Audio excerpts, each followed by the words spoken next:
Hello friends. Last tutorial में हम adobe InDesign CS5 के इंटरफेस के बारे में डिस्कस कर रहे थे, जिसे अब हम यहाँ पर कंटिन्यू करते हैं। तो अगर अब आप यहाँ पर अपने टूल्स में से सपोज टेक्स्ट टूल को सेलेक्ट करते हैं, तो आप देखेंगे कि जैसे ही हमने यहाँ पर टेक्स्ट टूल को सेलेक्ट किया, कंट्रोल पैलेट में टेक्स्ट टूल से रिलेटेड एट्रीब्यूट्स यहाँ पर हमें डिस्प्ले हो गए हैं। मीन्स आप टूल बॉक्स में जो भी टूल्स यूज कर रहे हैं उसके एट्रीब्यूट्स ये आपको कंट्रोल पैलेट पर डिस्प्ले करता है। इसी के साथ आप देख सकते हैं कि टूल्स पैनल में कुछ टूल्स के बॉटम राइट कॉर्नर पर एक छोटा सा ट्रायंगल है। अगर आप इस ट्रायंगल पर राइट क्लिक करते हैं, ये ट्रायंगल हमें ये इंडिकेट कर रहा है कि इस टूल के और भी सब टूल्स हैं। सपोज अगर आप टेक्स्ट टूल पर राइट क्लिक करते हैं तो ये आपको टेक्स्ट टूल से रिलेटेड सब टूल यहाँ पर डिस्प्ले करता है। इसी के साथ अगर हम यहाँ पर पेन टूल पर राइट क्लिक करते हैं तो ये हमें पेन टूल के सब टूल्स डिस्प्ले करता है। इसी के साथ आप विंडो के राइट साइड में pages, layers, links, stroke, colour, swatches panel देख सकते हैं, जो कि इसेंशियल वर्कस्पेस का ही पार्ट है। और अगर आप यहाँ पर इन पैनल्स को भी एक्सपेंड करना चाहते हैं, जो कि अभी कोलैप्स मोड में है, एक्सपेंड करने के लिए आप इस पैनल के राइट साइड में देख सकते हैं छोटे से दो ट्रायंगल्स हैं। आप इस पर क्लिक करके इन पैनल्स को एक्सपेंड कर सकते हैं। आप देख सकते हैं यहाँ पर। और वापस अगर आप इसे कोलैप्स करना चाहते हैं तो फिर से आप इन्हीं स्मॉल ट्रायंगल्स पर क्लिक कर देंगे, तो ये फिर से इसे कोलैप्स करता है। और इसी के साथ अगर आप यहाँ पर अपनी पैनल को श्रिंक करना चाहते हैं तो आप यहाँ पर कॉर्नर पर अपने माउस को लेकर आएंगे तो ये एरो आपको डिस्प्ले होगा। आप इस पर क्लिक करेंगे, देन इसको राइट साइड की तरफ मूव करेंगे तो आप देख सकते हैं कि इसने जो है यहाँ पर पैनल को श्रिंक कर दिया है। जितना भी श्रिंक करना चाहते हैं उतना आप इसको शिफ्ट करते जाएंगे कि अब हमें जो है सिर्फ यहाँ पर टूल्स के, तो आप देख सकते हैं यहाँ पर हमें सिर्फ अब आइकन ही डिस्प्ले हो रहे हैं। और अगर आप किसी भी आइकन पर क्लिक करते हैं तो ये उसे एक्सपेंड करता है। और अगर आप इसे कोलैप्स करना चाहते हैं, फिर से आप उसी आइकन पर क्लिक करेंगे तो ये उस पैनल को कोलैप्स कर देगा। और इसी के साथ अगर आप यहाँ पर अपनी विंडो के बॉटम पर आते हैं तो आप देख सकते हैं कि इसके बॉटम पर अभी आपको यहाँ पर डिस्प्ले कर रहा है वन हमें ये डिस्प्ले कर रहा है क्योंकि अभी हमारे पास यहाँ पर सिर्फ एक ही पेज है। इसी के साथ अगर आप यहाँ पर अपनी विंडो के बॉटम पर आते हैं तो आपको यहाँ पर ऑप्शन मिलता है गो टू पेज का। सपोज अगर आपके पास काफी सारे पेजेस हैं और आप किसी पर्टिकुलर पेज पर जाना चाहते हैं तो आप यहाँ से वो नंबर एंटर करेंगे, वो पेज नंबर एंटर करेंगे जिस पेज पर आप जाना चाहते हैं। सपोज हम यहाँ पर एंटर करते हैं 5 एंटर करने के बाद जैसे ही आप कीबोर्ड से एंटर की प्रेस करेंगे ये आपको 5th पेज पर लेकर जाएगा। तो अभी हमारे पास यहाँ पर सिर्फ एक ही पेज है, तो फिलहाल अभी हम यहाँ पर इसको 1 ही रहने देते हैं।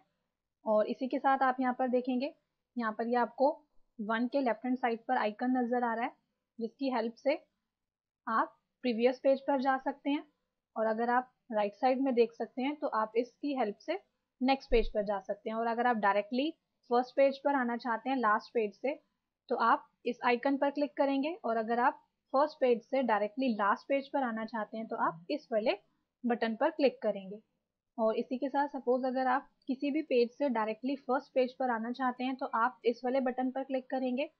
और फर्स्ट पेज से अगर आप डायरेक्टली लास्ट पेज पर जाना चाहते हैं तो आप इस वाले बटन पर क्लिक कर देंगे। और ये आपका डॉक्यूमेंट है जिस पर आप वर्क करेंगे। और जो बाकी का आउटसाइड वाला पोर्शन है ये पेस्ट बोर्ड है।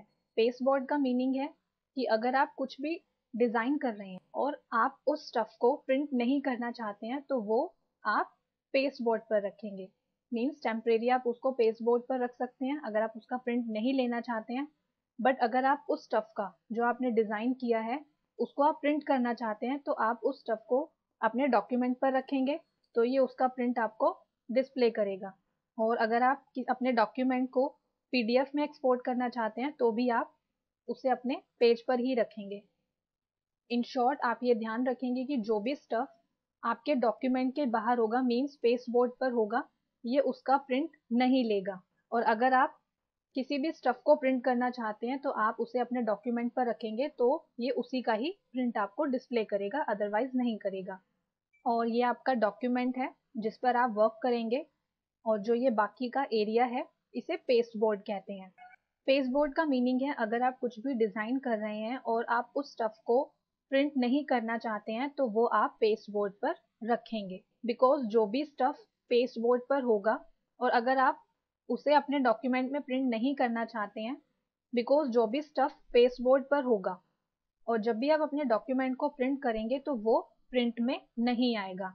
बट अगर आप उस स्टफ को प्रिंट करना चाहते हैं तो उसे पहले आप अपने डॉक्यूमेंट पर रखेंगे और उसके बाद आप उसका प्रिंट लेंगे।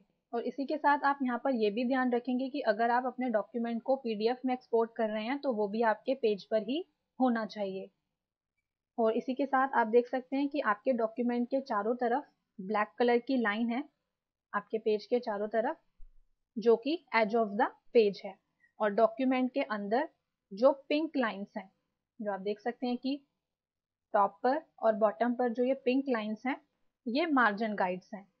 और डॉक्यूमेंट के जो लेफ्ट और राइट में आप ये पर्पल गाइड्स देख रहे हैं, इन्हें कॉलम गाइड्स कहते हैं। और साथ ही आप अपने डॉक्यूमेंट पर टॉप और लेफ्ट पर रूलर देख सकते हैं और इस रूलर की हेल्प से आप जो है मेजरमेंट कर सकते हैं। और अगर आप यहाँ पर इन रूलर्स को हाइड करना चाहते हैं तो आप यहाँ से व्यू मेन्यू में जाएंगे, देन आपको यहाँ पर ऑप्शन मिलेगा हाइड रूलर्स का। आप इस पर क्लिक करके या कीबोर्ड से कंट्रोल आर करके रूलर्स को हाइड कर सकते हैं। बट अगर अब आप यहाँ पर रूलर्स को शो करना चाहते हैं, अगेन आप व्यू मेन्यू में जाएंगे, देन फिर से आप यहाँ से सेलेक्ट करेंगे, देन फिर आप यहाँ पर सेलेक्ट करेंगे शो रूलर्स, या आप कंट्रोल आर करके भी रूलर को शो कर सकते हैं। आप देख सकते हैं रूलर्स फिर से यहाँ पर डिस्प्ले हो गए। और इसी के साथ अगर आप टूल बार को भी हाइड या शो करना चाहते हैं तो आप विंडो मेन्यू में जाएंगे और यहाँ से टूल्स पर आप देख सकते हैं कि चेक का साइन है, अगर आप इस पर क्लिक करते हैं तो ये टूल्स को हाइड करता है।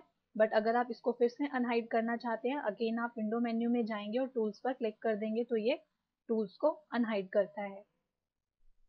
Thank you.